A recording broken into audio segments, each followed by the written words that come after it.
Muy bien, vamos a comenzar entonces la parte de la proyección de la película que es lo que prometimos en los carteles, el conversatorio sobre el problema del metalenguaje y la obra de François Truffaut. Sobre todo la obra que vimos hoy, que se llama La Noche Americana. Esta es una de las últimas películas que realizó François Truffaut. Y para hablar de la película me va a acompañar el día de hoy el profesor Santiago García.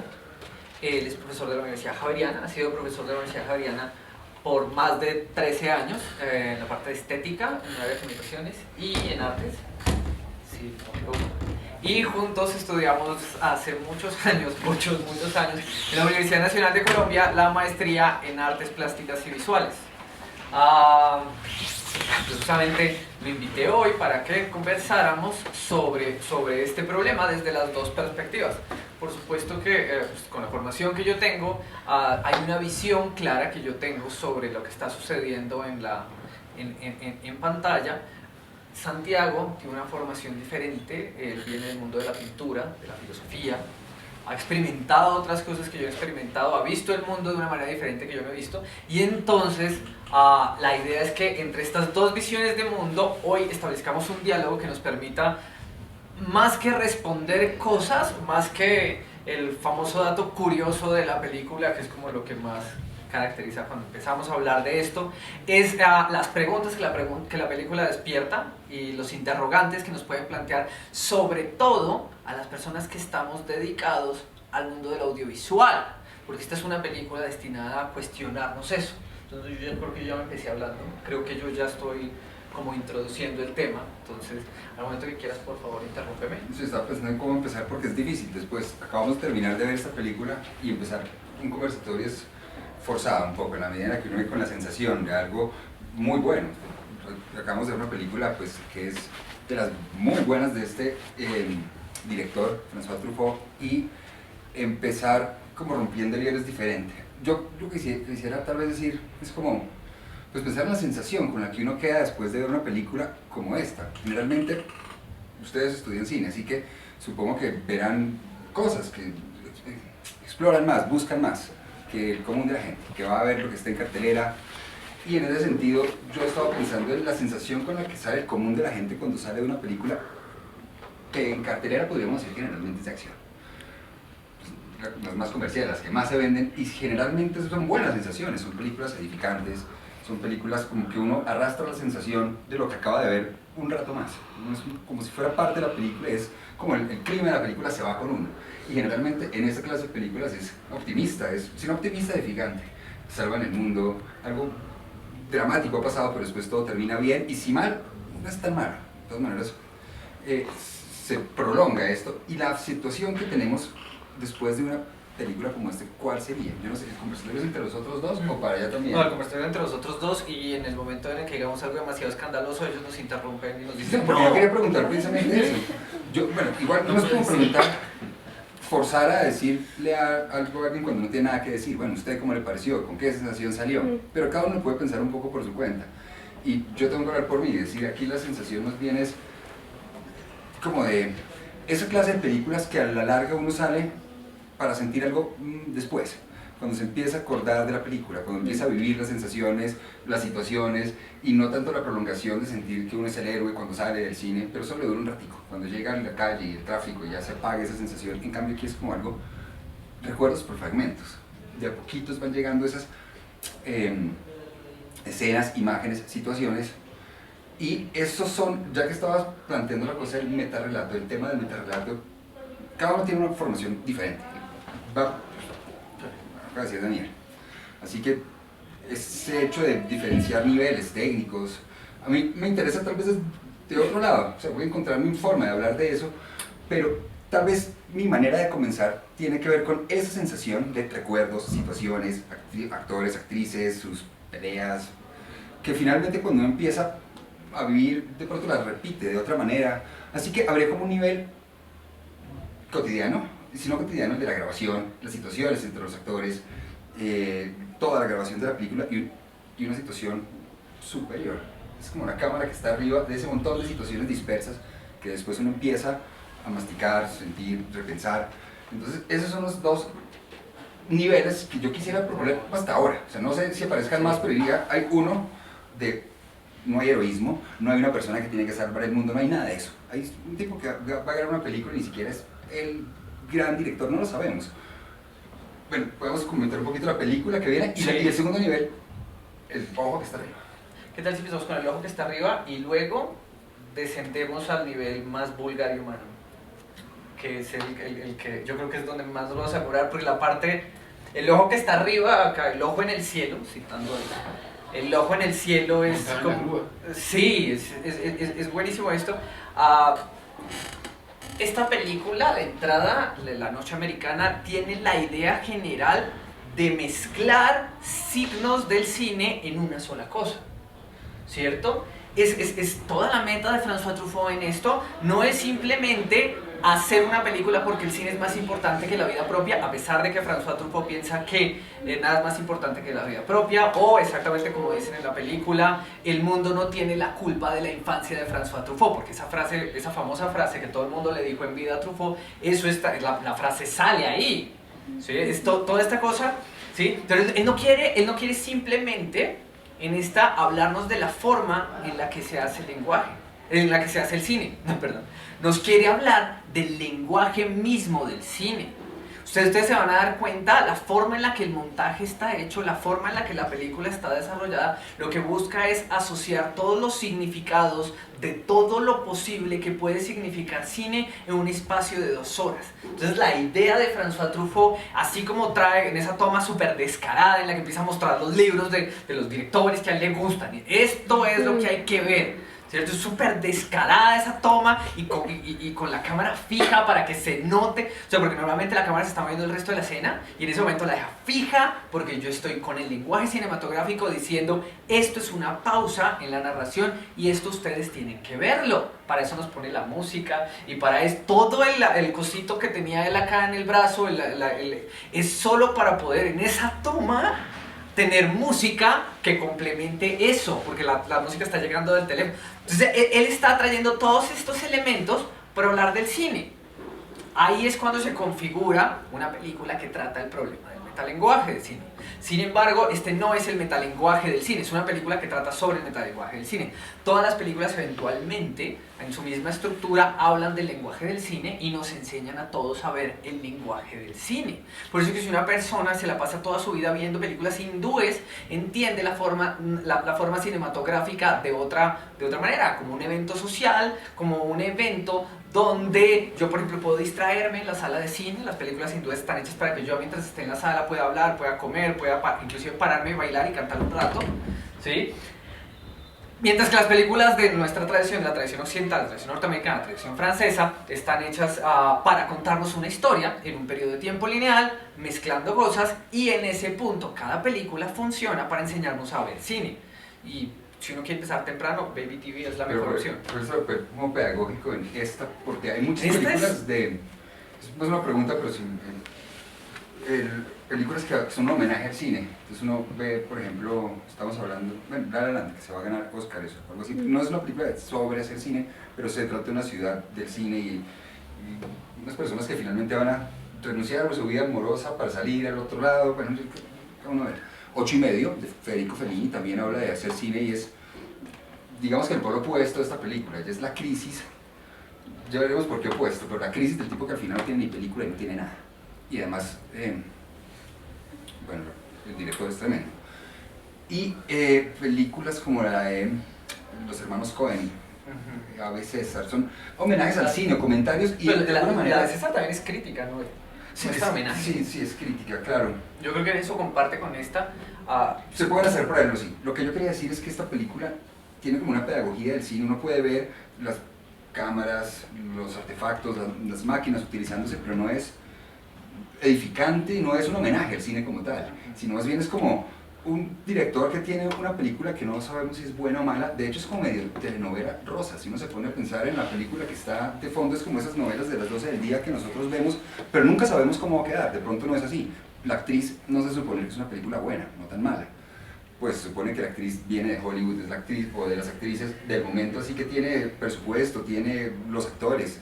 Esto, el que se mata, el nombre. Alexander. son representantes como de la vieja guardia, de un cine que se está muriendo, y de pronto llegan a este terreno y todo parece como rosa en lo que están grabando, lo que están filmando, y en qué sentido ese metalenguaje es como desinteresado. O sea, el metalenguaje es el comentario que hace la cámara espectadora desde arriba viendo la situación llena de escenas. ¿En qué está formando? ¿Qué está contando?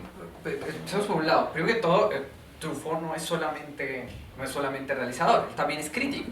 Y uno de los artículos más importantes de Truffaut versa sobre este tipo de películas. Y llega a un punto inclusive donde dice, el cine francés solamente... y todas las películas llevan a, y de verdad casi que cita textual, un hombre que le pone los cachos y busca la resolución de eso preferiblemente con un revólver. Es como el gran texto famoso de François Truffaut, el que todo el mundo conoce. Bueno, todos los nerdos que se la pasan leyendo a Truffaut.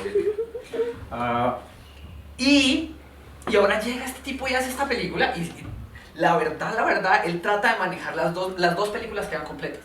O sea, a nosotros nos contaron toda la historia de Pamela completa por la calle de Jean Vigo. Esa es una parte muy bonita de la película, porque para llegar a Pamela hay que atravesar la calle de Jean Vigo.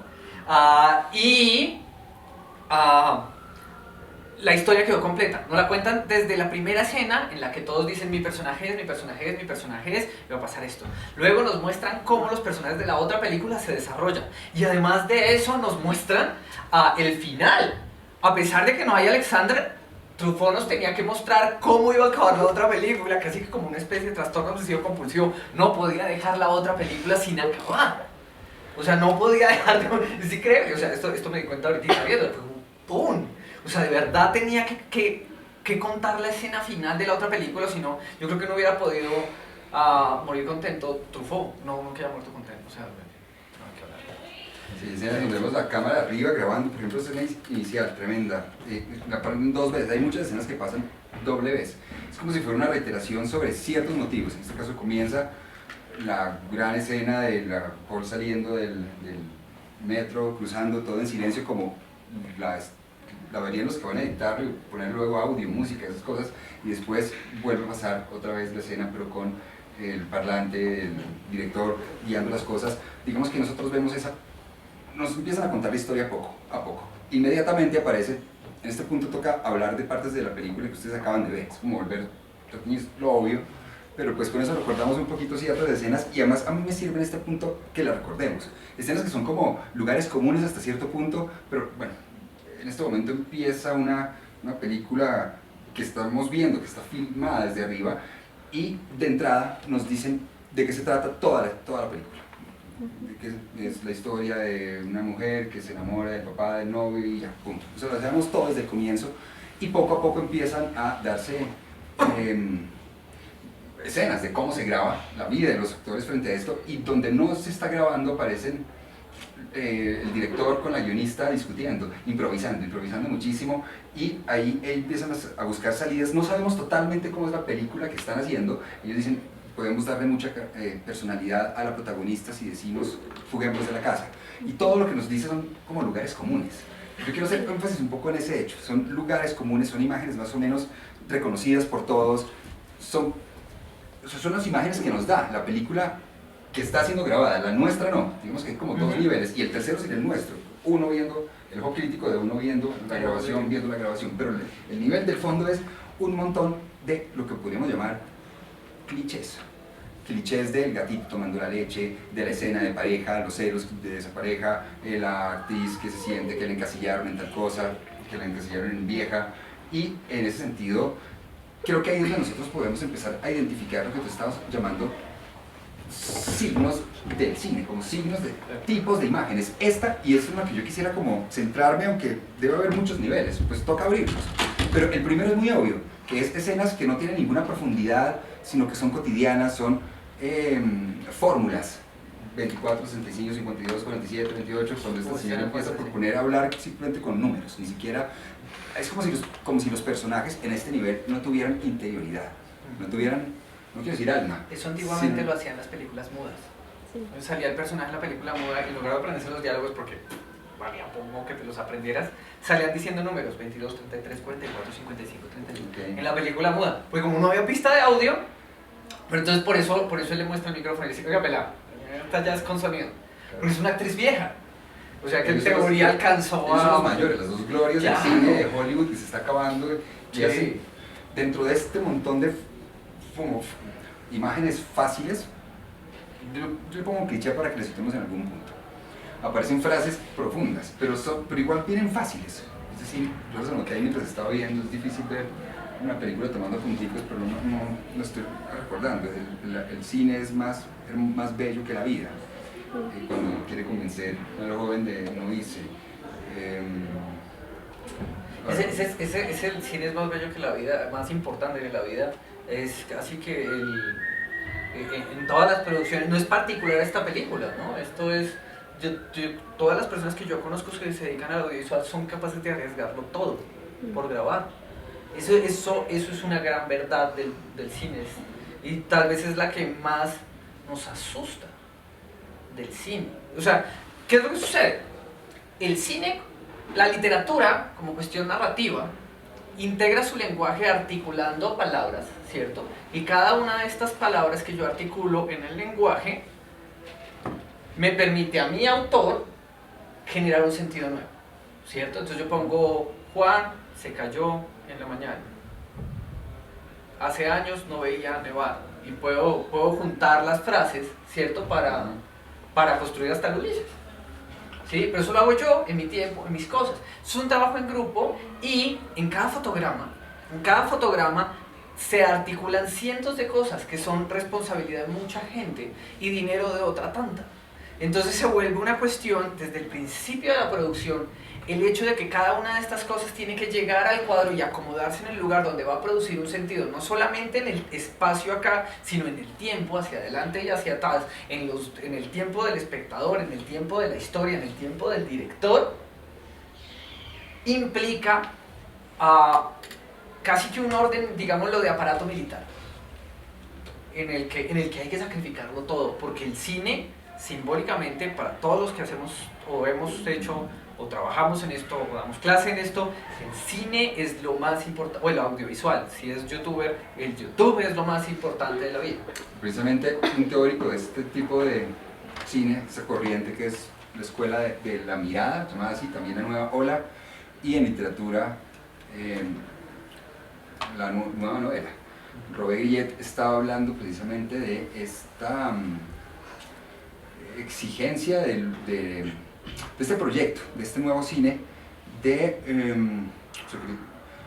sea, hay una unión muy grande entre literatura y cine acá, y si hay un proyecto que vincula una generación de directores y tiene que ver con, por lo menos uno puede llamar un proyecto crítico. Crítico es no necesariamente lanzar un mensaje de crítica, pero es una serie de imágenes que van pasando y que lo dejan a uno, lo estábamos diciendo hace un momento, pensando después. Pensando después quiere decir que es una película, estoy resaltando la parte más, ese primer nivel de las fórmulas, de las anécdotas, la crisis de la actriz y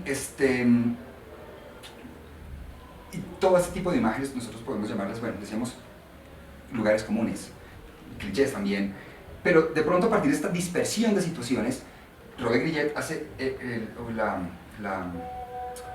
la diferenciación con otro tipo, diría el cine de acción. Nuestro cine sería un cine de, bueno, lo llama crítico, pero ¿de acción en qué sentido? Cuando hablamos de las situaciones como dispersas, el director también en esta película, incluso el que está arriba de todo, es totalmente indiferente a ese tipo de situaciones. O sea, tenemos situaciones frente a las cuales no hay compromiso. Este director es como que no le importara, o sea, le importa terminar la película.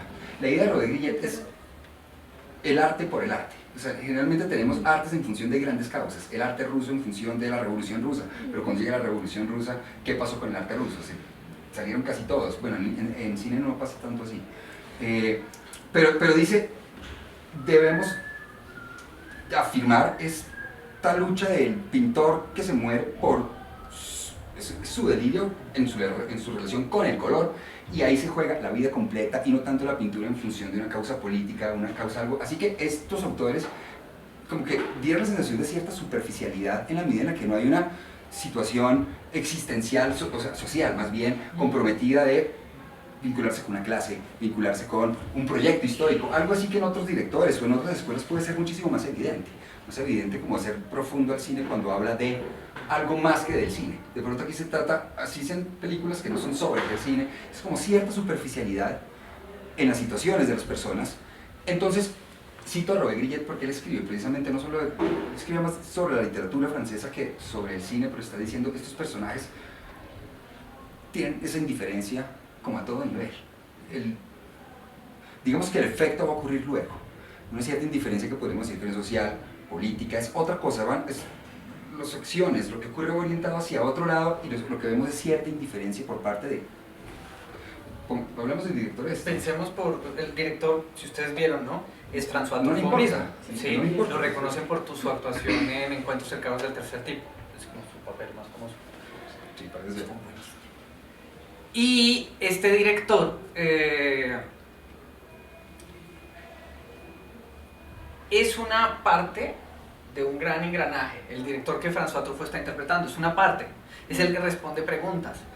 Porque si ustedes se dan cuenta, él realmente como que nunca toma las decisiones de ningún tipo, sino como que las cosas le vienen a él y él siempre tiene opciones en pares o en tríos máximo, pero siempre es este o este, este o este, este o este. Esta vez una de las ideas de la dialéctica que él está tratando de implementar dentro de este guión. Entonces hay dos Truffauts, el Truffaut director grande y el Truffaut pequeñito Que es mediocre. que es mediocre, que es... Sí, pero los dos tienen una cosa en común y es esta idea que va a ser realmente lo más importante de esta nueva forma que toma el cine francés desde allá hasta Leo Carax y Luc Besson. ¿Sí? Y es esta idea de que el cine francés no tiene que ser ese cine común francés de discurso, en el que los personajes hablan y dicen un reguero de cosas y están solos en el apartamento y envejecen juntos y se mueren y me voy a buscar a mi hija hasta el Medio Oriente porque los musulmanes son malos, pero todo se dice de palabras. Si ustedes se dan cuenta, son películas que formalmente no nos están ofreciendo nada y es como la mayor parte del cine francés. Se habla, se habla, se habla, se habla, se habla, se habla y los personajes hablan y hablan y hablan y nos describen todo como si se tratase de literatura. Para Truffaut esto es escandaloso. Y Truffaut es el que empieza a pensar en la forma. Si ustedes se dan cuenta, la forma de esta película es más allá de impecable. Desde la primera secuencia, el personaje sale, la cámara comienza a hacer el traveling y poco a poco, plano a plano, corte a corte, nos va pasando a la realidad de la película. No es una cosa repentina. Él nos está haciendo el cambio poco a poco. Cuando él se agarra a hacer las elipsis, que esas elipsis que empiezan a pasar como un mes de grabación así en un segundito, no sé si ustedes se dieron cuenta, pero la duración de eso está determinada por la música. Entonces, entonces todas las elipsis de la peli duran lo mismo. Y uno empieza a darse cuenta que el montaje que él está haciendo, marca el tiempo. Y no tiene la necesidad de ponernos enero, febrero, invierno, hace 20 años, entre 3 semanas después, no es la necesidad, pero Truffaut es el gran abogado de la forma al mismo nivel que en el fondo no llega al extremo del cinema blue, pero sí, él dice, todo el entramado con el que voy a contar, toda la forma con la que voy a contar la película tiene la misma importancia que la cosa que quiero decir. Y eso es evidente en todas las películas de Truffaut. No hay ninguna película en la que la historia sea más, o sea, lo que se dice, la narración, la cosita contada sea más importante que la forma, que la estructura en la que los planos se encadenan, ¿sí? Y por eso él además no tiene miedo ni siquiera de citar sus propias películas. No sé si notaron al principio las bandas sonoras, es Truffaut, las antenas, o sea, de todas las películas de Truffaut hay acá cositas, detallitos, cositas de escenas de otras películas y además descarado las muestra así como mire y puede parar la película. O sea, imagínate ser tan formal que estás contando una película y puedes parar todo lo que estás diciendo y decir vamos a mirar estas revistas porque hablan de cine. Y si ustedes se acuerdan, el sueño del director del Truffaut chiquito es ser el ciudadano, es ser Orson Welles, ¿no? Sí, desde el bastoncito, el niño con el bastón y la cosa, y la pesadilla igual es como muy Chavo del Ocho, ¿no? Como está ahí como, bien, y de repente empieza este sueño profundo entre comillas, porque además me lo pone blanco y Pero sí lo negro. es su pesadilla. Sí, Es su pesadilla. y básica, clichétuda, no importa, porque realmente, sí, todos quieren ser Orson Welles, pero solo hay un ciudadano Kane. Sí, y en la obra de Orson Welles en total solo hay un ciudadano Kane. Afortunadamente, voy a decir, afortunadamente solo hay uno, si no tendríamos demasiada obra para hablar y no 2 horas perfectas. Sería como un cine de acciones, porque Para él es muy importante. Más de acción que de acción, es de acciones. O sea, cuando está diferenciando al comienzo de esto, la sensación de salir de una película típica de acción, y esta es como si aquí las acciones sufrieron como un trastorno. Un trastorno es como una torpeza, todo está medido por la torpeza o la incapacidad de reaccionar bien. Cuando uno habla de cine de acción, en general es, pues, una línea de acciones, como de tiempo, en donde un personaje o unos personajes de alguna manera están impregnando siempre de una situación. Impregnarse es el mundo se va a acabar o los zombies están llegando o algo malo, y es muy generalmente malo, puede ser bueno, pero en un cine de acción siempre hay una crisis. Así que se trata de un personaje que se está, piensen en la película que quieran cada uno, puede ser Rocky incluso, un momento durísimo, no es que son buenísimas, pero simplemente es otro tipo de imagen. Cuando hablamos de signos y de imágenes, se trata un poco de eso, no tanto clasificar las películas por western, comedia, sino por tipos de signos, y un signo es que sea de acción. Acción quiere decir, por lo menos se pueden diferenciar 3 momentos, una situación inicial y hay un personaje que absorbe y detona y cambia el mundo, salva el mundo. O sea, siempre hay un personaje que se pone a la altura de la situación, y aquí lo que tenemos son situaciones dispersas por todos lados y personajes pues cuyas reacciones son, de pronto la acción, la única persona que detona algo fuerte ahí es la esposa del regente. Cuando se para frente a la cámara y empieza a decir hippies, se tutean, tienen promiscuos, esa es una reacción que también, o sea, no es tipo Hollywood, no es la persona que va y es una mejor película, supera la situación inicial, sino que pues se descompone y la sacan de ahí. Pero en general las escenas con conflictos son rapidísimas. Esta mujer llega, no son importantes. Así que, ¿dónde está la profundidad? Es un poco la pregunta que yo quisiera, bueno, no sé si se puede responder bien, pero uno dice, bueno, ¿qué aprendió con la película? ¿Qué le dijo la película? Finalmente, de tantas situaciones, no de acción, sino tal vez dispersas, son dispersas. Ahí estoy sacando estas ideas en general de Robert Grillet, les recomiendo muchísimo por una nueva novela.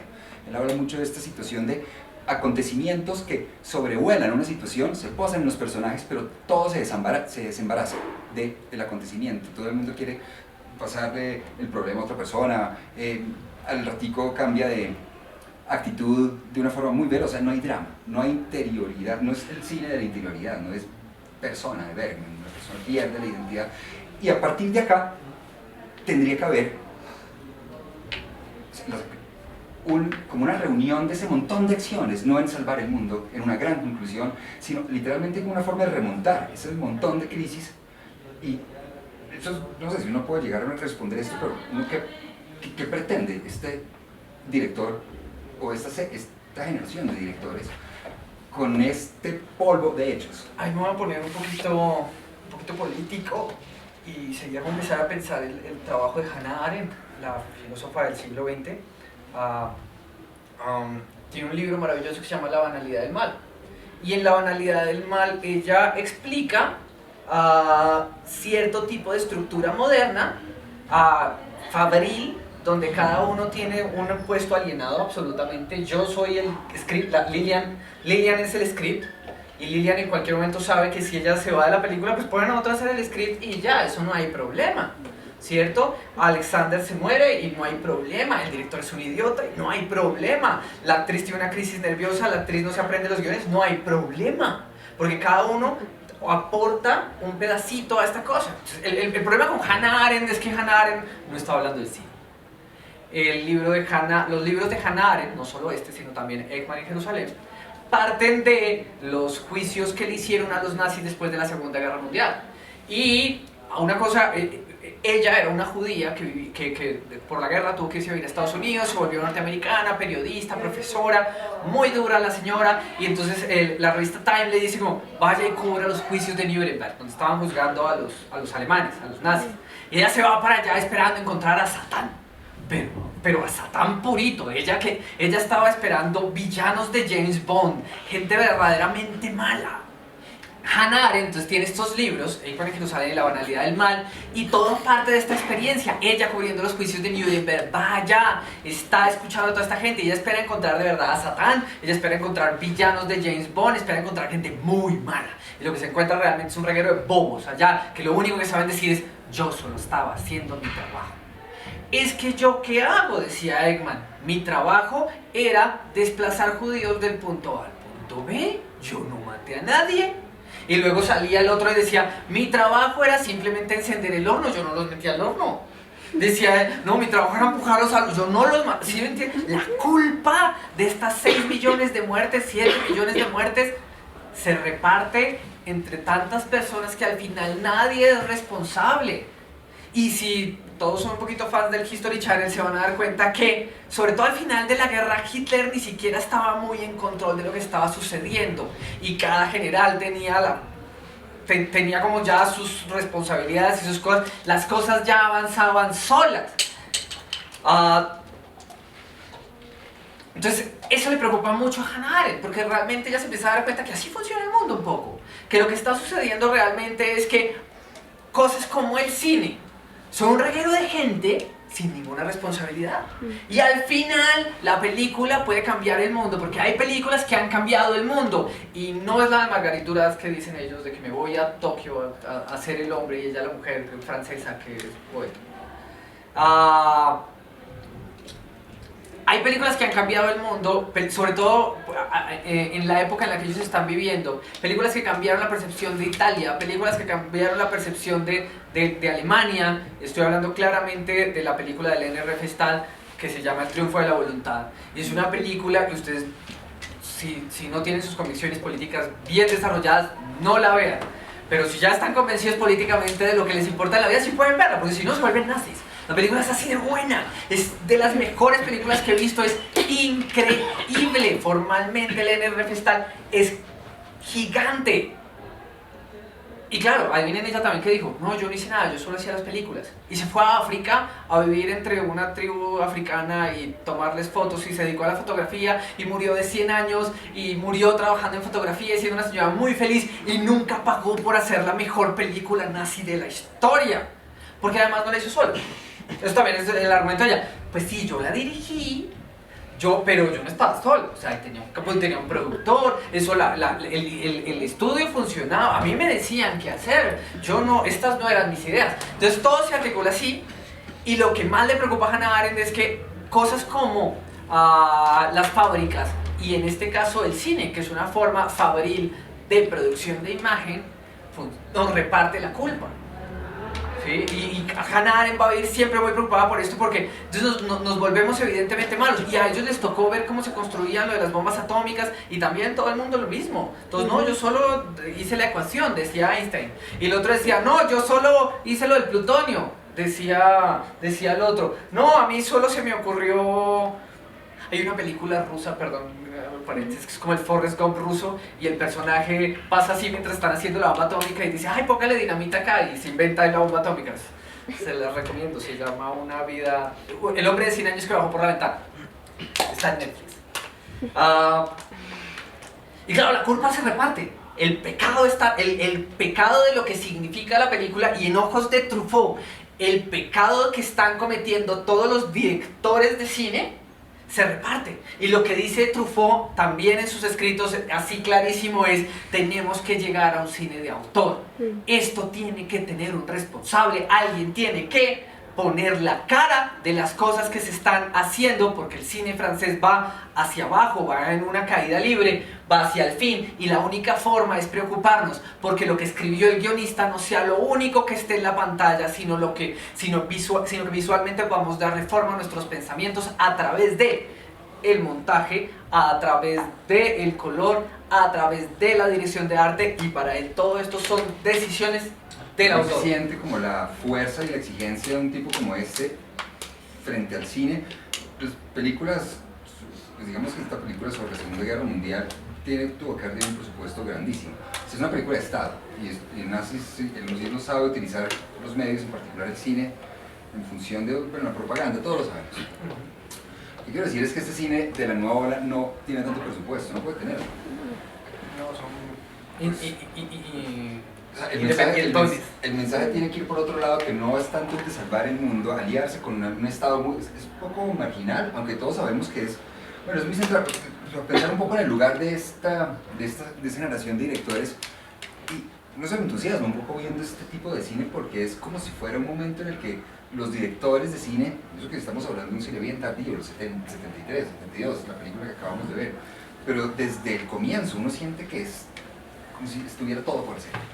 Todo por hacer, realmente se puede pensar a través del cine, y es como, o sea, pensar, y en el caso de la pregunta que yo te estaba haciendo, pues, pregunté, bueno, ¿qué quiere él? O qué, si uno lo pudiera saber, o qué puede buscar un director así, que agrupa este montón de situaciones como tan superficiales, de pronto van pasando por todo este proceso. Bueno, uno puede pensar que tiene que ver con conectar el cine con el pensamiento, no solo con la identificación, el sentirse totalmente de acuerdo con un mensaje, lo que hablábamos de borrar la parte crítica, sino que aquí está ese optimismo de quedar todo por hacer y empezar a trabajar con elementos inauditos, de colores, de dramas, incluso el uso de los clichés que estábamos tratando. Así que este papel político necesariamente no tiene que ser de pues, un cambio tan notorio,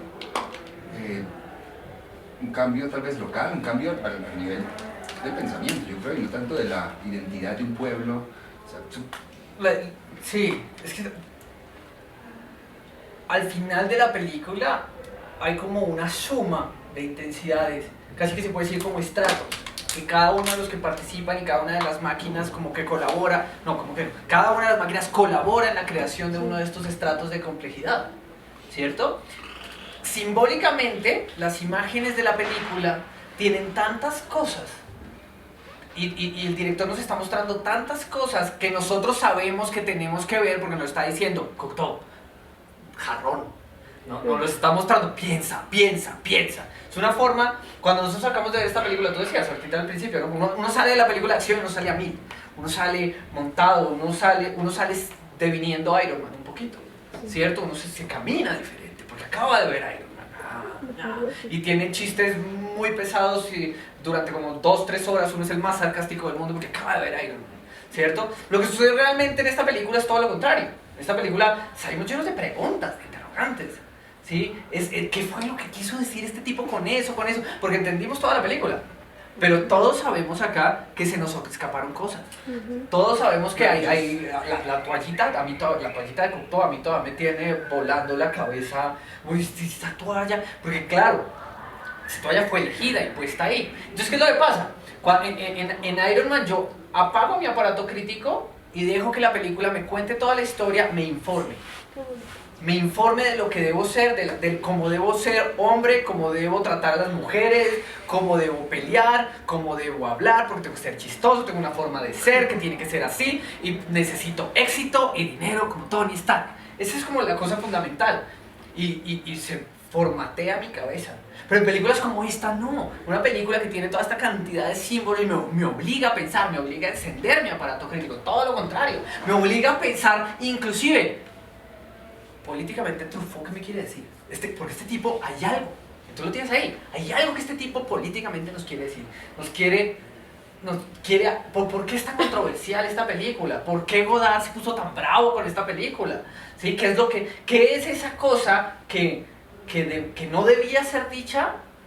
Y lo peor de todo es que no podemos verla, porque está oculta con todos estos signos, símbolos de ellos. Si ustedes se ponen a leer los textos de Truffaut, pasa muchísimo, habla de 10.000 películas que uno nunca ha visto, y entonces uno se pone a buscarlas, y muchísimas de las películas ya ni siquiera se consiguen, es imposible conseguirlas, y este tipo habla de ellas como si todo el mundo las hubiera visto. Pues claro, en esa época todo el mundo las había visto.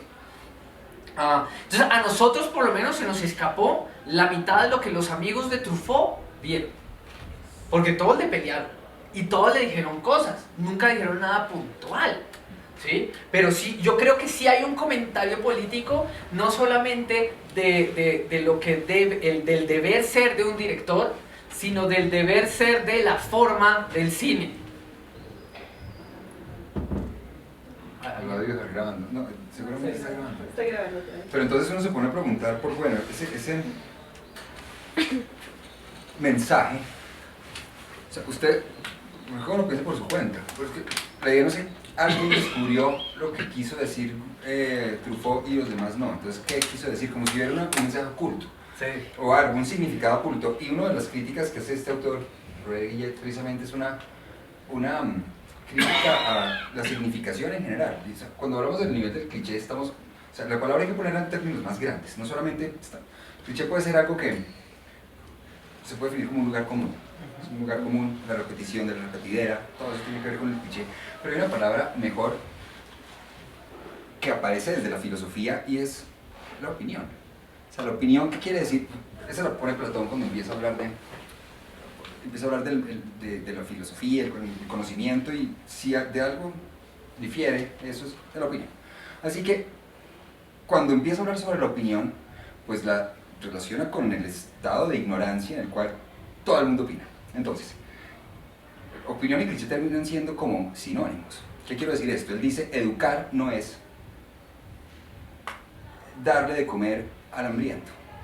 O sea, no es llenar un saco que está vacío, sino es más bien curar al indigesto, porque estamos llenos de opiniones. O sea, no hay tabula rasa, no hay tabla blanco, sino estamos llenos de imágenes, estamos llenos de clichés. Clichés es lo que uno usa como fórmula para saludar a la gente, ¿cómo estás? ¿Cómo te va? Fórmulas para fluir. Bueno, por ejemplo, la escena conyugal de la guionista con el protagonista. Porque arrugaste la frente, ¿te gustó esa niña? ¿Tienes celos? No, yo no soy celoso. Y apenas le dice ella que el fotógrafo le recomendó unos restaurantes, el tipo empieza a hacer una escena. Ese personaje vive de escena en escena. Así que una de las críticas que está haciendo Robert Guillet dice la crítica a toda interpretosis. Cuando uno se pregunta qué significa esto, ya está en el plano del cliché. Cuando uno, también una crítica a la cultura de la memoria.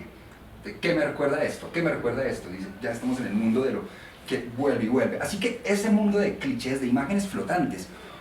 Hay un poema de William Blake, dice el exterior, o sea, ya como si fuera del romanticismo, notando esta relación con el cliché. O sea, quiero decir, no es una opción, sino todos somos un conjunto de imágenes que preexisten, y salir de ahí es lo que es difícil. Empezar a pensar por sí mismo es algo que podríamos decir, o sea, de pronto un accidente, algo terrible, lo saca uno de esa situación de imágenes que suceden una tras otra, y decimos, bien, ganamos una interioridad, salimos del mundo del cliché. Aquí no es por interioridad, aquí es como por agrupación y agrupación y agrupación. Entonces el gatito es un mal actor para el director, para Ferran, pero no para Truffaut, que quería que el gatito fallara 3 veces. Entonces 1, 2, 3, 4 y el gatito se va, y es la escena más pues dulzona de Fiche, de te amo, el gatito con las... Y el significado del gatito lamiendo el desayuno de la pareja que se acaba de ir al motel, y de pronto cuando el gato logra caer en la leche, más de 30 segundos, silencio. La única voz es enfoca, tonto el gato, pero silencio, como que ese cliché cogiera una fuerza. Así que a punta de agrupar lugares comunes, agrupar clichés, y clichés, de pronto vas, tú estás haciendo estratos, subiendo de estratos. Es como si nos estamos saliendo de no, sino por aquí la palabra también es estratos, simplemente de nivel. Se intensifica algo, un proceso de intensificación a punta de unir clichés. Que uno dice, todo esto queda muy disperso si alguien, finalmente uno puede pensar, algo va a ocurrir luego. Yo estaba proponiendo una idea, bueno, no es mía, pero conectar esta serie de situaciones, lo que está haciendo este tipo de cine es, de pronto no sabemos qué pensar al comienzo, no se trata de preguntarse qué significaba, sino con el tiempo, de pronto usted debe empezar a conectar cosas que no podían ser sin la película. Así que se conecta la imagen con el pensamiento, y no es una forma evidente, no es un mensaje, no es una consigna, y esa punta de clichés. Un ejemplo que pone, ahora sí, ya que mencionaste a Gilles Deleuze, él pone un ejemplo que habla muy bien de esto para dar la idea de la intensificación a punta de reunión de escenas exteriores, externas. Él habla de Taxi Driver. En este caso es otra escuela, pero hay correspondencia, se pueden poner cosas más o menos juntas. Entonces, bien, está el taxista bien en una situación de acción frente al mundo, de acción como el cine de acción, o sea, saber cruzar la calle, saber parar al peatón, saber reaccionar bien. Cine de acción es acción, reacción, saber actuar bien de acuerdo a una situación dada. Así que maneja su taxi. Y por otro lado hay una serie de imágenes flotantes. Flotantes como el montón de imágenes que tenemos ahí, que le caen a diferentes personajes y que van como generando algo, imágenes flotantes. Prostitutas en la calle, puñaleros, atracos, afiches en las vitrinas, comercio, todo está pasando. Digamos que la situación de imágenes flotantes ocurre en los espejos del carro, en los espejos, en las ventanas. Él va así manejando bien, pero por otro lado se está llenando la cabeza de imágenes. Todas las imágenes que están circulando ahí son clichés, pero todo eso está generando un delirio en el personaje. Nuestra película no tiene que ver con un delirio, pero hay un proceso de intensificación leve. Al final uno sale como nostálgico, se acaba la película. En el caso de Taxi Driver, que es otro tipo de cine, no habría que ser tanto la comparación, el tipo entra en un delirio fascista, me mato a mí, mato al mundo, odio al mundo, pero todo a partir de la acumulación. Pero yo creo que no hay más delirio fascista que decir nada importa más que el cine. Eso no sé, man. Ahí, claro, porque estableciendo el paralelo completito y pensando en la forma dialógica del cine, esta forma extremadamente organizada de juntar millardos de clichés 24 veces por segundo durante 1 hora y media, llega a la situación más fascista de todas. Pero a mí me parece, estoy medio en desacuerdo con una cosa, o sea, sí está bien, estoy de acuerdo con que hacer una afirmación tajante frente a algo puede uno decir, esto es fascista. Si yo pudiera definir el fascismo de alguna forma, que no se trata de llamarnos a otro terreno, es, por lo menos una característica, una definición. Simplemente estamos hablando de cero capacidad de autocrítica frente a algo, lo que sea, da una identidad que uno cree que tiene, y cero autocrítica. Así que esta película es toda una crítica sobre la crítica hasta que la señora estalla. Pero Ferran y la asistente de dirección, que olvidé el nombre de ella, ellos dos no son así. ¿Sí? Porque Truffaut está haciendo una diferenciación clara entre dos cines. Un cine que busca hacer una forma expresiva, artística, y el otro cine. ¿Sí? Ese otro cine que es más... Que me dan 5 días, que me dan 4 días. Es que llegaron los productores, dijeron que no hay plata, te quedan 4 días. Podríamos invertir en tu película, pero para invertir en tu película tienes que matar a este personaje. Truffaut en la vida real diría como, no, ¿sabe qué? Paremos, no la hagamos. Cuando tengamos la plata, la hacemos, así como hacía el Jure en los 90. Se tiró todos los 90 haciendo una peli. Por eso, se acabó la plata. Bueno, todo el mundo va para su casa y luego les pintó las canas, inclusive porque a los actores salieron canas durante el tiempo. Es una forma correcta, ¿no? De hacer una pieza que sea realmente artística. Pero acá es, pase lo que pase, al principio quiero hacer una película gigante, esto es Hitler. Al principio quiero hacer una película gigante, a la mitad de la película, si la logro completar está bien, y al final ya salió, o sea, como salga. Porque lo único importante no es la calidad del cine en Ferran. Él ni siquiera está tan comprometido con la película, es de la indiferencia. Lo único importante es acabarlo, y esa indiferencia es algo muy común en los escritos de él, los escritos de la nueva ola. Culpa de Hannar, porque realmente la leía, culpa de Louis Althusser, porque también son medio izquierdosos estos muchachos, qué horror. Y entonces también están viendo esas cosas, ¿no? Y ellos están viendo que el cine máquina, porque el cine es una máquina. La máquina, la empresa, el dinero, las proyecciones, los tiempos anulan al humano y te hacen un pequeño productor de clichés, parte de este gigantesco conglomerado de clichés que se unen para la creación de una... Y para Truffaut es muy triste que eso sea la mayor parte del cine. Para Truffaut es muy triste el personaje de Ferran. ¿Sí? Para Truffaut es una... él sabe que Ferran nunca va a ser Orson Welles, ni por accidente. O sea, ni de cerca nunca va a llegar a ser, y menos con esa actitud de tocó. Sí, la frase es muy fuerte. O sea, al principio de la película vamos con toda cerda, a la mitad de la película, si logramos que salga está bien, y al final se contenta con terminarla. Contento con terminarla.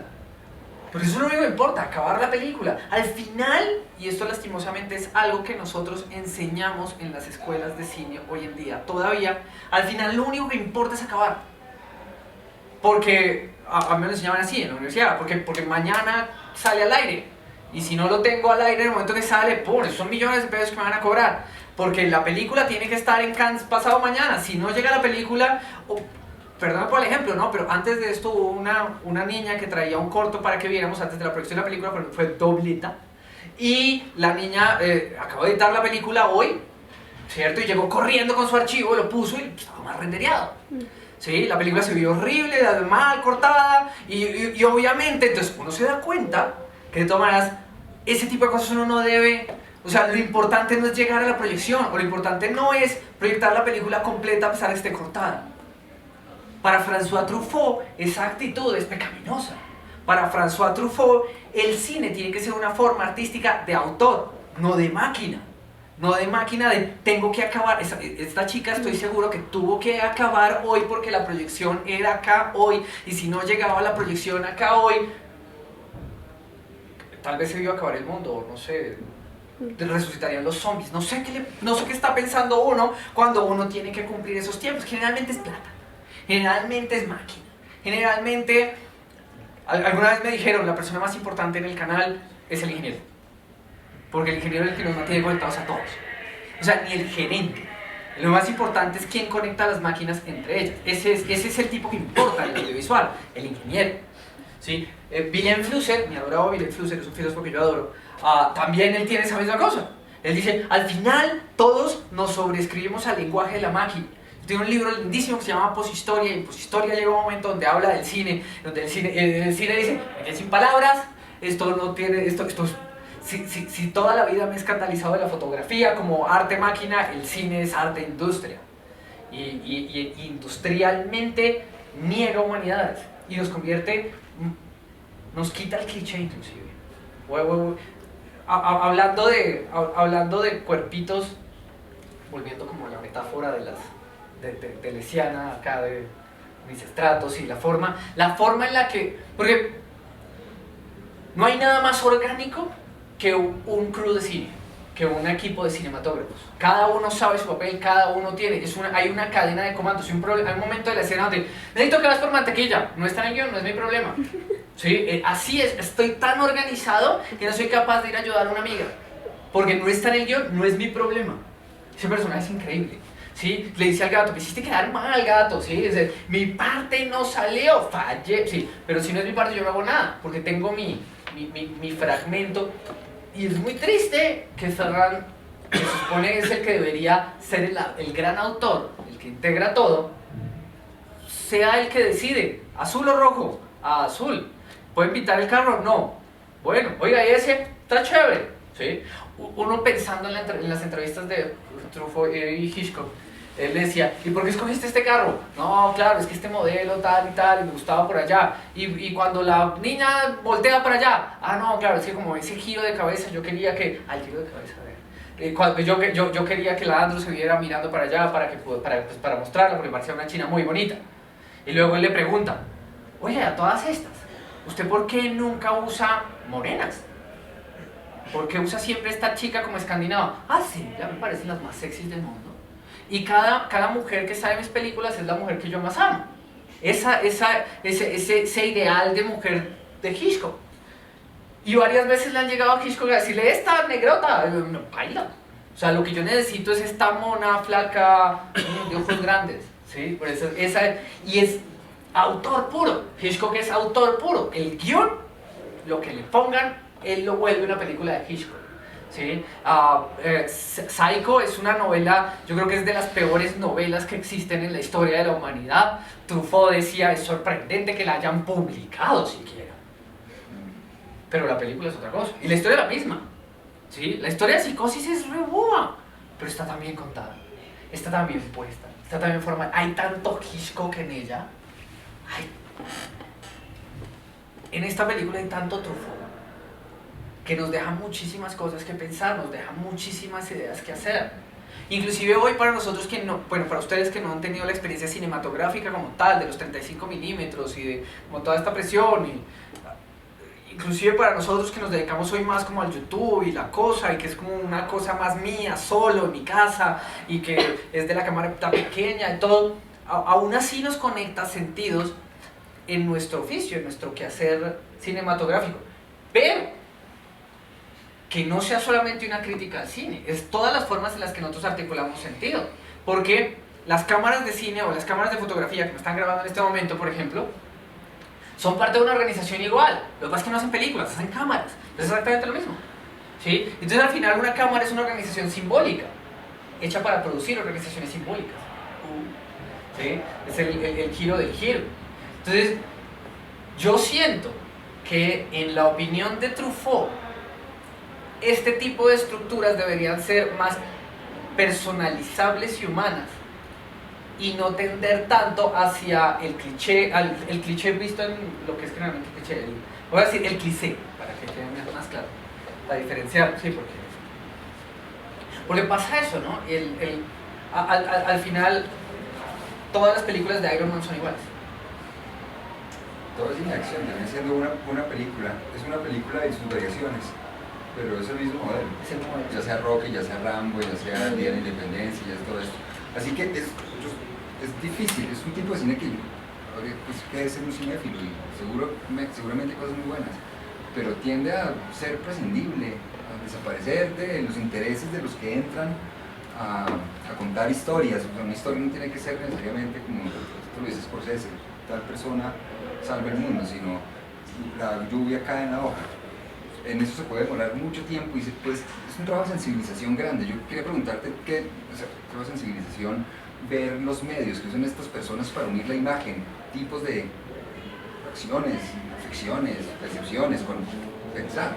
Yo te quería preguntar por el título de la película, que habla de artificio total. Todo es bien recurrente, el artificio de, más bien el simulacro, todo es el simulacro de otra cosa, la espuma es nieve, las velas tienen el colmillo para un lado, pues como es el cine en general. Y creo que el término norteamericano reúne todo, muestra lo que no es la otra cosa. El agua no es agua, la carne no es carne, todo es diferente. En este momento es una producción técnica, pero frente a las nuevas tecnologías y la forma en la que cogen al cine, cómo se vive esa forma manual, esa belleza de imagen del apartamento de ellos, artificial, puesto arriba. Ahora con una pantalla verde, yo no soy pesimista con respecto a las nuevas tecnologías, pero me parece que ¿qué pasa con esa generación, con estos? Claro, la pantalla verde es la versión contemporánea de la noche americana. Además, para todos los críticos del cine, al principio de la historia cinematográfica, la noche, el day for night, como lo llaman los gringos, o la noche americana, era la evidencia de la falsedad de la historia contada en el nuevo medio. Entonces, si ustedes ven los primeros textos de las primeras épocas del cine, de vez en cuando Eisenstein, de vez en cuando Bertov, de vez en cuando Tarkovsky van a echar algunas cosas diciendo ahí como, sí, de todas maneras, esto es un artificio y este artificio hay que hacerlo respetando al público sin caer en la noche americana. Sí, esta cosa de terror, esta falsedad extrema, que es un poco lo que nos pasa hoy en día con la pantalla verde. Para los que no sepan, la noche americana es hacer que de día, con mucho sol, se vea de noche. Y es un truco en el diafragma. Entonces, nada, básicamente lo que es cerrar el diafragma y pues se ve todo súper oscuro, pero donde hay harta luz, pues ya estaba toteado, entonces se ve como se ven las sombras en la noche. En postproducción revelo un poquito diferente y me queda oscurito. ¿Sí? Se ven. Y lo mejor de la noche americana es que se nota. Uno ve una escena en noche americana y uno sabe como, bueno, realmente no es de noche, pero me están diciendo simbólicamente que es de noche. ¿Sí? O sea, no es de noche, pero yo tengo que asumir que es de noche porque quedó azulito y oscuro con las sombras así, sé que es de noche, pero así no se ve de noche. ¿Sí? Y se descubre el artilugio en el que todos sabemos que es mentira. Y lo mismo nos pasa con la pantalla verde. Normalmente la pantalla verde no la notamos hasta que el personaje da una patada de 460 grados girando sin caer y no viéndose afectado por la gravedad y cae, y uno se da cuenta, que es falso y a la vez se da cuenta que no me importa. ¿Sí? Sé que me están mintiendo, sé que esa no es la Casa Blanca siendo destruida por una nave extraterrestre. No importa. Yo vengo acá a entretenerme. Yo vengo acá a consumir este producto simbólico como mera forma de entretenimiento. Y el gran problema que ven todos los críticos del cine de esta época, sobre todo frente al trabajo de Leni Riefenstahl, es que cuando uno apaga su aparato crítico, lo reformatean. Y ese es el gran problema que tiene El triunfo de la voluntad. Ese es el gran problema que tiene esa película. Que si uno no está seguro de quién es uno mismo, si uno no se pone a verla críticamente y pensando quién es uno y dónde está uno, se apaga. Yo una vez tuve la experiencia en un salón de clase de estaba dando historia del cine y llegué al momento de expresionismo alemán, y para finalizar el expresionismo alemán me pareció interesante poner El triunfo de la voluntad. Cuando acaba la película voy a empezar a hablar de forma, porque pues considero que las ideas políticas no son dignas de destacar, y uno de mis estudiantes, esto no fue en Colombia, uno de mis estudiantes me dice: profe, ese es el problema de nuestro país. Nuestro país, y ahí decían el nombre de su país, nuestro país debería ser más como la Alemania nazi. Pero no, pero profe, me decían, pero profe, si ves que todos son ordenaditos y limpios, y tumbaron toda esa arquitectura vieja que nos da vergüenza. Yo les decía, pero todo el mundo viene a su país a ver la arquitectura vieja. Nosotros colombianos que la tumbamos, que la quemamos acá en el 9 de abril, arrepentidos estamos de haberla, estos tipos la tienen entera ahí. Pero al ver el mensaje de Leni Riefenstahl tan bien hecho, se apaga el aparato crítico y se enciende me dejo formatear, dejo que el cine me forme. Y así es que todos somos un poquito Iron Man, como 2-3 semanas después de ver Iron Man, ¿no? Y de todas maneras, cuando los norteamericanos hacen algo como feíto, uno asume que son los buenos, porque no sé cómo pienso que son los buenos, no sé qué medio me pudo haber enseñado a pensar que los buenos son los norteamericanos. No caería con qué películas.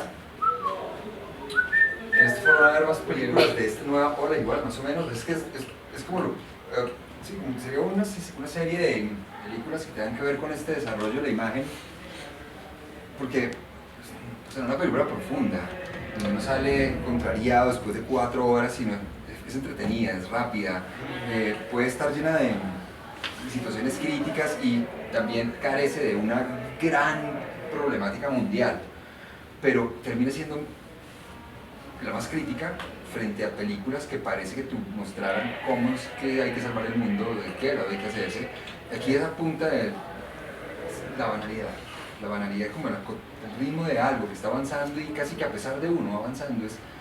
Me parece muy bella esa forma de desentenderse de parte del director, de los protagonistas, acciones que no importan, ver cómo es esa vía y buscar cuál es la vía que un cine, no sé, de ustedes puede ser viable críticamente.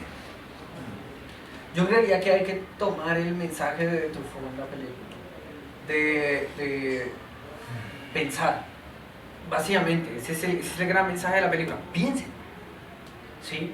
No traten de acabar la película a toda costa, no traten de acabar, de hacer inclusive los trabajos. Dense el lujo de perder un semestre antes de entregar un trabajo malo. Dense el lujo de pensar al momento de hacer el guión. Dense el lujo de articular. Cuando uno es lección. Sí, esa es una lección de vida. Yo, para serles honestos, yo ejercí muy poco la profesión de cineasta como tal, y la verdad acabé trabajando muy rápido en postproducción.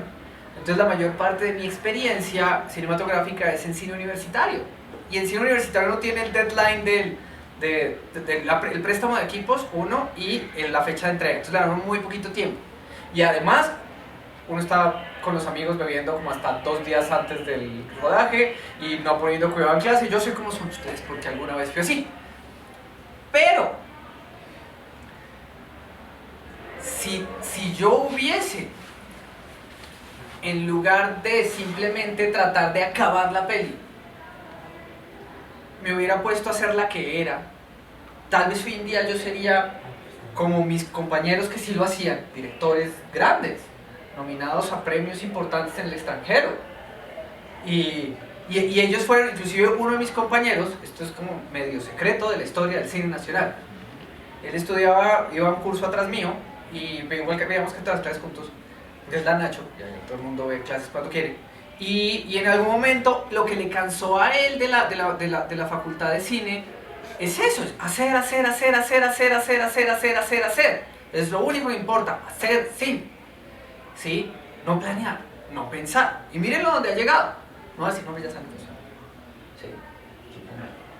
Y esa actitud, y claro, se hizo echar. Ni siquiera se hizo echar. No volvió. ¿Sí? ¿Para qué? Claro, después tocó llamarlo a darle el título honoris causa y porque necesitamos que siempre que se lo nombre diga que salió de la Universidad Nacional de Colombia. Pero la verdad llegó a quinto semestre.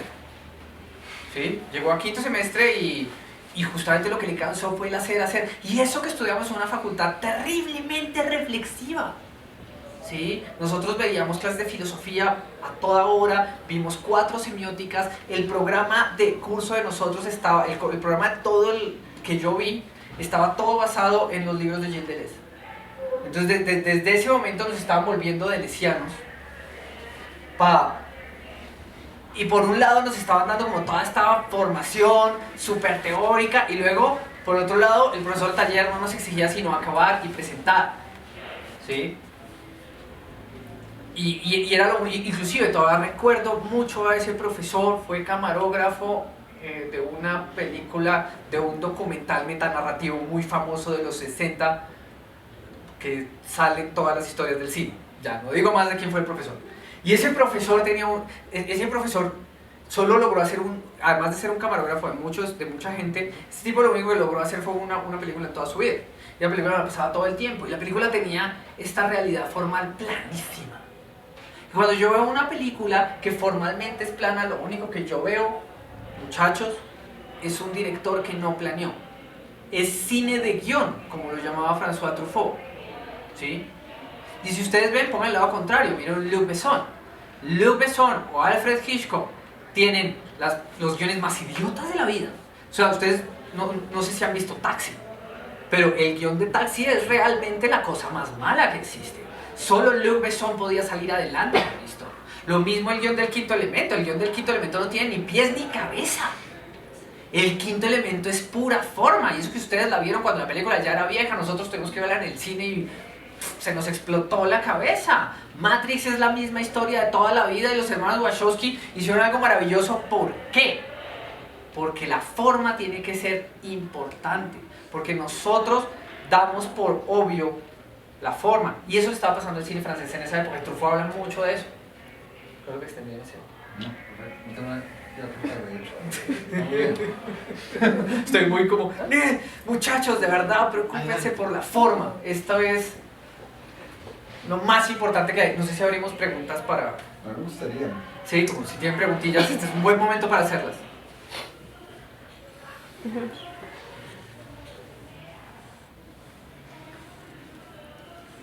El señor Grillo, por supuesto.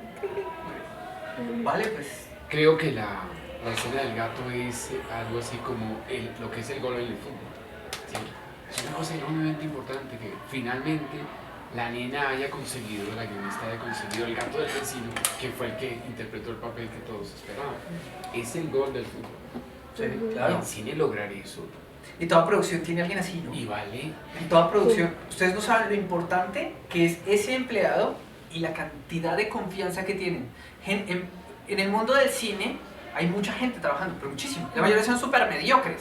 Y como este tipo, como, no, eso no está en el guión, no es mi problema. ¿Sí?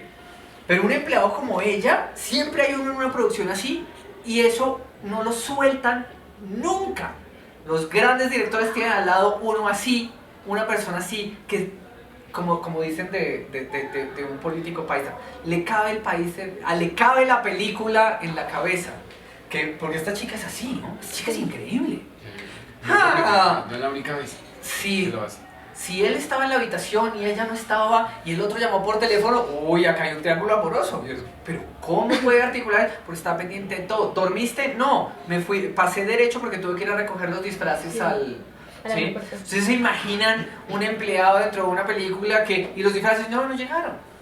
Pecado mortal. Pecado mortal. ¿Quién le tocaba? Entonces, la función de este en particular y Y la claro. cosa queda ahí.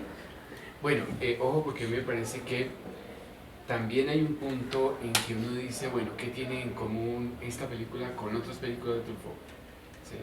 Y de pronto detectar un elemento puede enriquecer muchísimo la visión de la misma película. Yo noto en Truffaut algo muy propio de él, que es la solidaridad. Eso es una cosa política muy importante. Truffaut no es el tipo que dice, vamos a salvar el mundo porque aparezca alguien que lo salve, o la gran idea, ese tipo de cosas. Mira, el mundo se salva si tú salvas al vecino. Si te comprometes a hacer una película y haces todo lo posible para que la película salga, con que hagas la película estás salvando al mundo, que no es poca cosa, ¿sí? Y si lo haces en el cine, que es lo que te apasiona, estás salvando el mundo, te estás salvando a ti, estás salvando a la persona que está confiando en ti. Esa es la política en el fondo de Truffaut. No le preocupa tanto, vuelvo y digo, esto es muy importante, lo que pase a nivel macro y las ideas, y surge este o este que salve el mundo, sino algo quizá que para Truffaut es mucho más importante, que es la solidaridad. Y si lo ves, eso está en todas las películas. Hay una cierta única amistosidad entre sus personajes, que es muy, muy raro encontrarlo en el cine. Tal vez un Woody Allen por allá lo tiene, en las películas, sobre todo los 70 y los 80, se ve, creo que se ve mucho en el cine de Woody Allen, pero son pocos los directores en el cine que tienen esa capacidad y les sale naturalmente. Es pensar en 451. Fahrenheit, Montag está solo, sí, y solo, y solo, y solamente hasta que encuentra solidaridad y comunidad se reintegra. No, pero en esa película, de todas maneras, Montag mata a la máquina, ¿no? Sí, en esa película. La salvación del mundo está en que tú seas capaz de hacer algo por la persona que conoces, por la persona que tienes al lado. Sí, y eso es una política muy seria. Sí, para tu es muy importante. Era fundamental, y lo encuentras en todo su cine. Le sale naturalmente. Sí. ¿Sí? Es un aspecto humano que yo creo que Truffaut, personalmente, él opinaba que él no tenía suficiente de eso. De pronto. Truffaut en sus escritos, y en la película, enormemente importante, sí. Entonces lo buscó todo el tiempo. Sí, lo buscó, y él, en ese sentido él era un crítico del mismo. Él siempre pensó que podía dar más en ese sentido, que podía ser más común. Y yo creo que justamente ahí en ese final de Montag, en comunidad, Montag es el protagonista de Fahrenheit 451, una película de François Truffaut que hizo en inglés, la filmó en Inglaterra, pero era con plata gringa, y la película es roja, es lo mejor, muy roja, muy linda. Y el personaje, claro, todo el tiempo está solo, enfrentado a un estado totalitario, un estado que le niega a la gente la posibilidad de la lectura, y lo único que les da es audiovisual, no hay más. Y la gente solo se educa por el audiovisual, no leen, no tiene un aparato crítico. Hay escenas escalofriantes de esa película, pero escalofriantes, donde los personajes simplemente se sientan a ver televisión, y la televisión hace una pausa así como Dora la Exploradora. Palabra que es como Dora la Exploradora, pero para adultos. Entonces está la telenovela, y entonces se voltean y le dicen a uno, no es cierto, y la gente en la casa responde, sí, sí es cierto. Gracias por darnos la razón, ciudadano 7457. Y se voltean y siguen actuando. Es una cuestión, y toda esta gente, Montague al principio abre el periódico, y el periódico son puros cómics. Todo se lo puede, porque ya nadie sabe leer. Montag, su oficio, él es bombero, y su único oficio es quemar libros. Y él es parte de una máquina. Y él mismo lo dice. Es un trabajo, la mejor frase, y yo creo que es mi frase favorita del cine en general. Todos han visto que mis correos los acabo con esa frase de Fahrenheit 451. Es un trabajo como cualquier otro. Un día quemamos a Miller, el otro día fue el Funker, el otro día no me acuerdo quién. Es el mejor trabajo. ¿Sí? Es solo un trabajo. Mi trabajo es quemar los libros, mi trabajo es ser la mano de la máquina, apagar. Ese es mi trabajo, simple, sencillo. Entonces es complicado cuando uno dice que Truffaut no tiene un pensamiento macro, y empieza a encontrar que en todas las películas de Truffaut hay una crítica muy grande a la idea de el audiovisual como única y potente forma de expresión. Justamente por eso. Y de nuevo, Truffaut no escribe sus guiones. ¿Sí? Truffaut, él toma los guiones y hace la peli. El guión de Fahrenheit 451 es de Ray Bradbury, sí, thank you. Pero él escoge ese proyecto es por eso. Él escoge ese proyecto porque igual también es un discurso hegemónico en ese momento para la intelectualidad, el estar en contra del fascismo, y la idea de que la sociedad va a volver a eso que acabó de acabarse, que era todo lo que pasó con Mussolini y todo lo que pasó con Hitler, ¿no? Y entonces hay un gran miedo de esto y es un tema general. Y claro, Montag, entonces es buenísimo en esta película porque Montag al final descubre que hay gente que lee, él poco a poco empieza a subvertir la máquina. Él, como es bombero, tiene acceso a los libros y en lugar de quemarlos se empieza a embolsillar unos libritos y se los lleva para la casa y empieza a leer y se encuentra, al principio tiene que aprender a leer, pero se empieza a dar cuenta que hay algo más que lo que le está mostrando el gran hermano, porque es más o menos por el mismo estilo de película, de libro, de guión, de historia, de narración. Ese es más o menos el mismo estilo. Entonces esta gran fuerza fascista, Montag la va rompiendo poco a poco. ¿Cómo? Aprendiendo, leyendo. Y al final llega esta comunidad afuera, los expatriados que están lejos del cuerpo social, están totalmente desorganizados, para hablar en términos altos, digamos. Y estas personas renuncian a su humanidad para convertirse en libros. Entonces se aprenden de memoria los libros y se vuelven el libro. Yo tengo que volverme mi libro y me lo aprendo tan de memoria que cuando Montag llega lo saluda y le dice: mucho gusto, yo soy 100 años de soledad, mucho gusto, yo soy la guerra y la paz, ¿sí? Y todo el tiempo solamente aprenden eso y antes de morir uno tiene que pasarle el libro a alguien. Tengo que dejar de ser humano para convertirme en libro, para salvar a la humanidad como sociedad. Porque Truffaut tiene, y todos los pensadores de esta época tienen la idea de una nueva sociedad donde podamos hacer comunidad, pero una comunidad que piensa, no una comunidad que apague el aparato crítico frente al cine. Pero mira lo que enfatiza en la política. Él siempre va a dar finalmente a esos personajes. En Fahrenheit 451, en un momento, en el último tercio de la película, se descubre al tipo de personaje que a él le gusta, al que le gusta llegar. El que es capaz de amar al otro, de amar sencillamente, y de amar algo en la vida, jugársela por algo.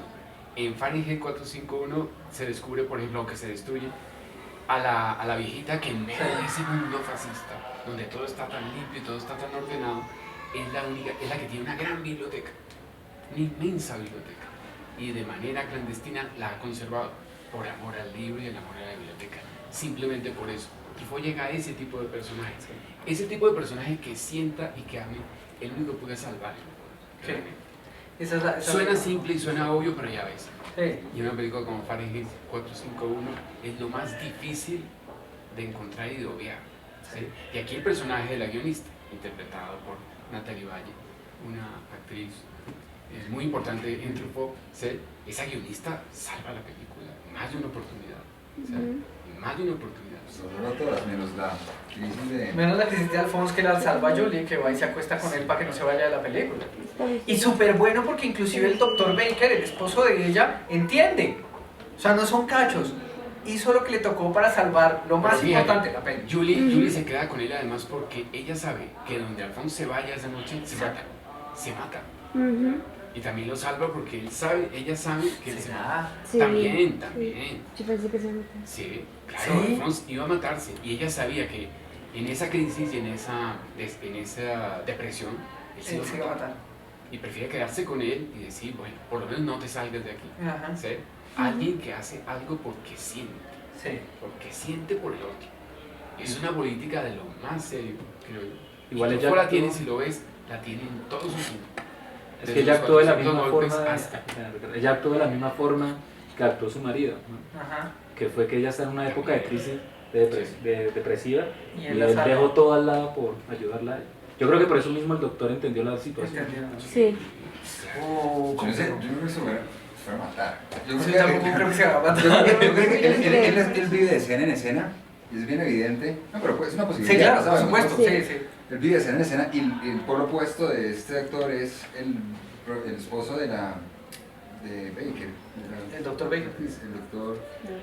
El doctor es esa contraparte, es el polo opuesto, simétrico, del niño que hace escenas, que hace pataleta, berrinche, quiere que le paren bolas, que es totalmente celoso, ese tipo de cosas.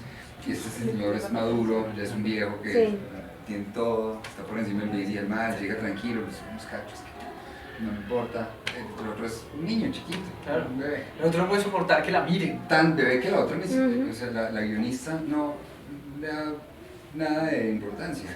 Si se va a matar, bueno, me mato. Mátese. Sí. Mejor, Todo es una tan bonita. superficial, tan... Voy a dejar ese. Bueno. Sí, pero yo lo que entiendo es, si la guionista no se preocupó, no había por qué preocuparse. Exacto. Ella en ningún momento dijo, Alexander se va a matar. Bueno, Todo sí. lo contrario, ella todo el tiempo dice, está bien, es puro berrinche este tipo. O sea, obviamente él va a llegar, obviamente él va a hacer lo que le toca. Déjenlo hacer el berrinche. Ella lo dice, ella en ningún momento, y ella lo sabe todo. Ella es el gran personaje de la película. Si ella en ningún momento dijo, Alfonso se va a matar, Alfonso no se iba a matar, digo yo, es pura opinión. Es pura opinión, claro.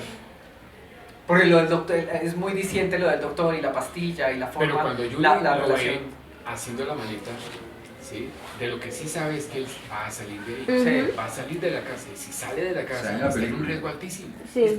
porque él se va a matar. Sobre todo Y se daña la película. Se va a estrellar como finalmente Alexander, el actor viejo, el actor. Pero Alexander ya había contra dicho un que camión. él moría en todas las películas.